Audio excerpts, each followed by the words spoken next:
Class 10 math chapter 1 real number exercise 1.2 का introduction करेंगे और इसके बेसिक कंसेप्ट को समझेंगे। फिर इसके बाद हम इसकी एक्सरसाइज करेंगे। तो इसमें सबसे पहले क्या है हमारे पास, फंडामेंटल थ्योरम ऑफ अर्थमेटिक, इसके बारे में पढ़ेंगे।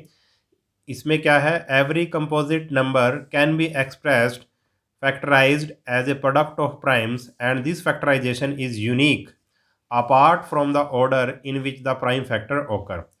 तो सबसे पहले हम यही समझ लेते हैं कि कंपोजिट नंबर क्या होता है और प्राइम नंबर क्या होता है, फिर इसके बाद इस थ्योरम को हम समझेंगे।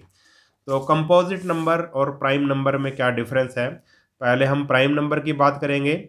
मान लो मैंने एक नंबर लिया 7, ठीक है। तो 7 के कितने फैक्टर होंगे जो इसको डिवाइड करेंगे, तो 7 को डिवाइड कर सकता है 1, डिवाइड कर सकता है, और 7 को क्या डिवाइड कर सकता है, सिर्फ 7, ठीक है। तो 7 के ऐसे दो फैक्टर जो 7 को डिवाइड करेंगे वो 1 और 7 है, यानी कि एक तो 7 खुद ही और एक क्या है, 1 है, ठीक है। यानी कि जो प्राइम नंबर होता है उसके सिर्फ दो फैक्टर होते हैं, याद रखना। जो प्राइम नंबर होता है उसके सिर्फ दो फैक्टर होंगे। जैसे मान लो हमने लिया 3, तो 3 को कौन कौन डिवाइड करेगा, 3 को 1 डिवाइड करेगा और 3 को 3 डिवाइड करेगा। तो 3 के भी कितने फैक्टर हुए, दो फैक्टर हुए।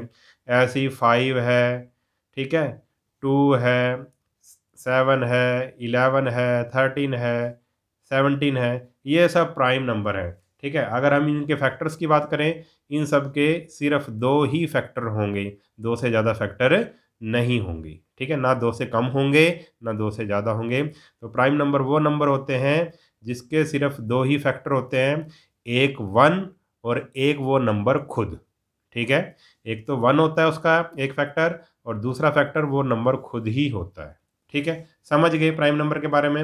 अब बात करते हैं हम कंपोजिट नंबर क्या होते हैं।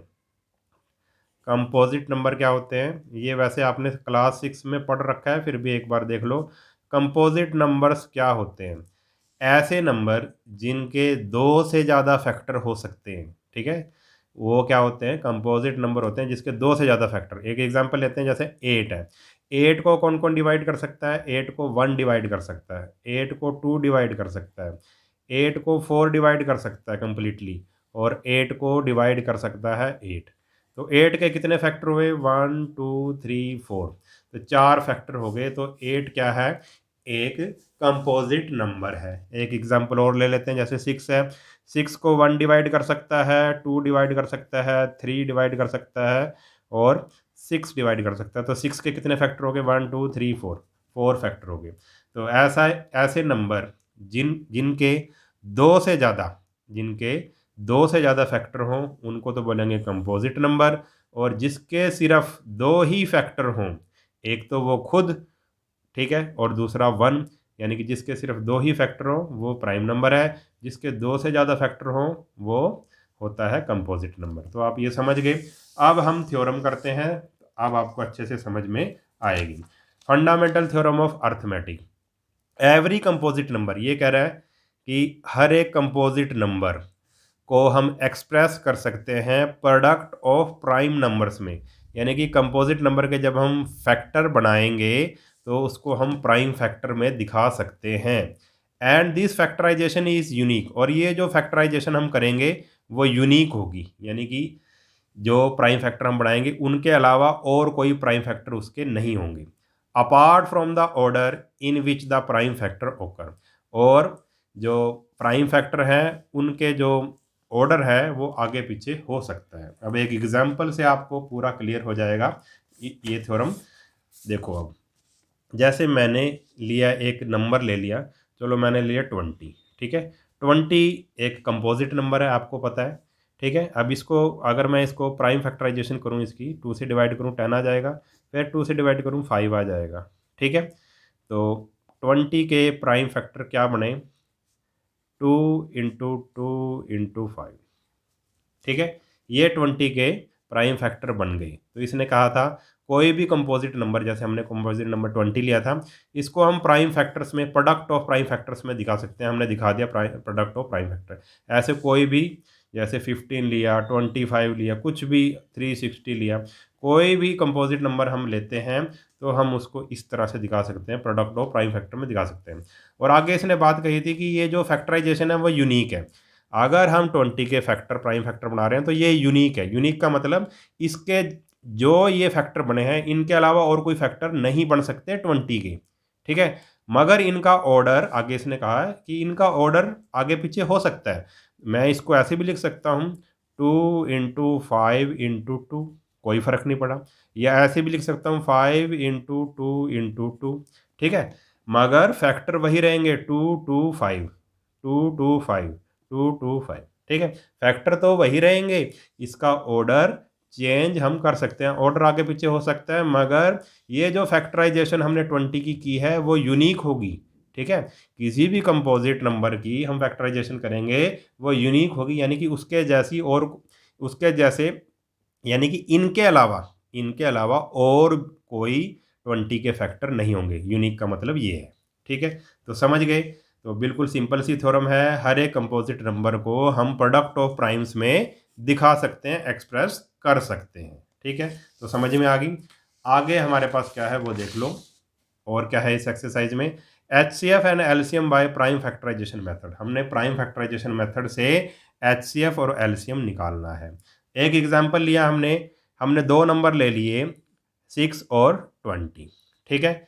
इसके प्राइम फैक्टर करो और इसके करो। जब 6 के करें 2 3 जा 6, और जब 20 के करें 20 को 2 से डिवाइड करेंगे 10 आएगा, 10 को 2 से डिवाइड करेंगे 5 आएगा, ठीक है। तो 6 के हमने प्राइम फैक्टर किए तो 2 × 3, और जब 20 के हमने प्राइम फैक्टर किए तो हमारे पास आया 2 × 2 × 5, ठीक है। अब हमारे पास प्राइम फैक्टराइजेशन मेथड से हमने LCM निकालना है और HCF निकालना है इन दोनों नंबर्स का। तो 6 के हमने लिख लिया 2 × 3, ठीक है। तो इसको कैसे लिख सकते हैं हम, 2 को 2⁻1 और 3 को 3⁻1, क्योंकि इसकी पावर 1 है, इसकी पावर 1 है। और 20 के क्या थे, 2 × 2 × 5, 2 × 2 × 5 यानी कि 2⁻2 और 5⁻1, ठीक है। अब देखो क्या मेथड है HCF निकालने का। पहले हम HCF निकाल रहे हैं किसका, 6 और 20 का। कोई दो नंबर है A और B, ठीक है। और इस केस में जो हमने लिया है उसमें क्या है, 6 और 20, ठीक है। कोई भी नंबर है A और B, उसका हमने HCF कैसे निकालना है। तो क्या उसका क्या तरीका है, product of the smallest power of each common prime factor in the numbers. ये कह रहा है कि किसका प्रोडक्ट लेना है हमने, smallest power of each common prime factor. यानी कि सबसे पहले हमने क्या देखना है कि कॉमन प्राइम फैक्टर कौन सा है, फिर उसकी स्मॉलेस्ट पावर ले लेनी है और उनकी मल्टीप्लाई कर देनी है जितने भी उसमें कॉमन है, तो हमारे पास HCF आ जाएगा। अब फॉर्मूल इसमें क्वेश्चन से समझो फिर आपको अच्छे से समझ आएगा। दो चीज़ें नोट करो। सबसे पहले हमने देखना है, अगर HCF निकालना है तो सबसे पहले हम देखेंगे कॉमन प्राइम फैक्टर कौन सा है, फिर स्मॉलेस्ट पावर वाला ले लेंगे हम, ठीक है। जैसे ये क्वेश्चन है, ये चीज़ और ये चीज़, इन दोनों में से कॉमन कौन सा है, आप देखो कॉमन प्राइम फैक्टर कौन सा है। देखो 3 इसमें नहीं है तो 3 कॉमन नहीं है, 5 इसमें है, इसमें नहीं है, 5 भी कॉमन नहीं है। तो क्या चीज़ दोनों में है, आप कहोगे 2 इसमें भी है 2 इसमें भी, यानी कि 2 कॉमन है, ठीक है। अब इसने कहा कॉमन देख लिया हमने, अब इसने कहा स्मॉलेस्ट पावर लेनी है, जो कॉमन है उसकी स्मॉलेस्ट पावर। तो ये है 2⁻1 और ये है 2⁻2, तो इन दोनों में से स्मॉलर किसकी पावर है, 2⁻1, और यही हमारा क्या हो जाएगा, HCF हो जाएगा। तो HCF ऑफ 6 एंड 20 क्या आया, 2⁻n यानी कि 2। समझ गए, इजी था। अब ऐसे ही LCM अगर निकालना हो दो नंबर्स का, ठीक है, जैसे हम 6 और 20 का निकाल लेंगे इसमें, तो product of the greatest power, आप देखो किस किस का प्रोडक्ट लेना है, ग्रेटेस्ट पावर का लेना है हमने, जो पावर ग्रेटेस्ट है ऑफ ईच प्राइम फैक्टर, जितने भी प्राइम फैक्टर हैं, जितने भी प्राइम फैक्टर हैं उसकी हमने ग्रेटेस्ट पावर ले लेनी है और उनकी मल्टीप्लाई कर देनी है, हमारे पास LCM आ जाएगा। अब क्वेश्चन से समझो फिर आपको अच्छे से समझ में आएगा। जितने भी प्राइम फैक्टर हैं, प्राइम फैक्टर क्या है इसमें, 2 है, 3 है और 5 है, ठीक है। ये तो 2 को दो बार तो नहीं गिनेंगे, 2 3 2⁻2 और 5 ये प्राइम फैक्टर है। अब हम इसने कहा है कि ग्रेटेस्ट पावर लेनी है ईच प्राइम फैक्टर की। चलो पहले 2 से देखते हैं, टू की ये भी टू है, ये भी टू है, ग्रेटेस्ट पावर लेनी है, ये 2⁻1 है, ये 2⁻2 है, तो इन दोनों में से ग्रेटेस्ट पावर क्या है 2⁻2, तो हमने यहाँ पे ले लिया 2⁻2 जब एलसीएम निकालेंगे। ठीक है, अब आ जाओ 3 पे, इसने कहा हर एक जितने भी प्राइम फैक्टर हैं उन सब की देखनी है। इसकी ग्रेटेस्ट पावर 3⁻1 ही है, ठीक है, और इसमें 3 और कहीं नहीं है, तो इसकी ग्रेटेस्ट पावर क्या है 3⁻1, तो यहाँ पे लिख लेंगे मल्टीप्लाई 3⁻1। उसके बाद अगला फैक्टर कौन सा है 5 है, और इसकी भी 1 ही है, 1 के अलावा और कोई है ही नहीं ग्रेटेस्ट पावर, तो 5⁻1 यहाँ पे लिख लेंगे 5⁻1, और इन सब की कर देंगे मल्टीप्लाई।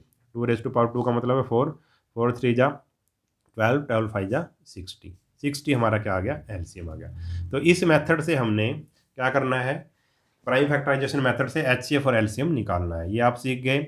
और एक बात और नोट कर लो आप, for any two positive integers a and b, कोई भी दो पॉजिटिव इंटीजर अगर ए एंड बी हैं, जैसे इस केस में हमने लिया था 60, एग्जाम्पल लिया था 60 और 20, ठीक है, तो फिर क्या होगा, क्या रिजल्ट आएगा, एचसीएफ और एलसीएम की अगर मल्टीप्लाई करें तो वो किसके इक्वल होगी, product of the two number के वो इक्वल होगी। ठीक है, ये जो रिलेशन है, ये जो इक्वेशन है आपने याद कर लेनी है कि एचसीएफ मल्टीप्लाई एलसीएम किसके इक्वल होता है, प्रोडक्ट ऑफ टू नंबर्स के इक्वल होता है। देखो अभी प्रूफ भी करके दिखा देते हैं। जैसे प्रोडक्ट ऑफ टू नंबर जो हमने एग्जांपल लिया था क्या था, पहला नंबर 6 था, प्रोडक्ट ऑफ टू नंबर का मतलब फर्स्ट नंबर और सेकंड नंबर की मल्टीप्लाई, सेकंड नंबर कितना था 20 था, दोनों की मल्टीप्लाई की तो हमने कितना आया 120 आ गया। ठीक है, ऐसे ही एचसीएफ हमने कितना निकाला था, एचसीएफ निकाला था इन दोनों का 2, तो यहाँ पे 2 रखो। एलसीएम कितना निकाला था 60, तो यहाँ पे 60 रखो, तो 62 जा 120, तो दोनों क्या हो गए इक्वल हो गए। हमने प्रूव कर दिया कि एचसीएफ मल्टीप्लाई एलसीएम किसके इक्वल होता है, product of the two numbers के इक्वल होता है। तो ये रिलेशन आप अच्छे से याद कर लो। ठीक है, तो इस वीडियो में इतना ही। अगर वीडियो आपको अच्छा लगा है तो चैनल को सब्सक्राइब कर लेना और वीडियो को अपने सभी दोस्तों के साथ शेयर जरूर कर देना। मिलते हैं नेक्स्ट वीडियो में, तब तक के लिए नमस्कार।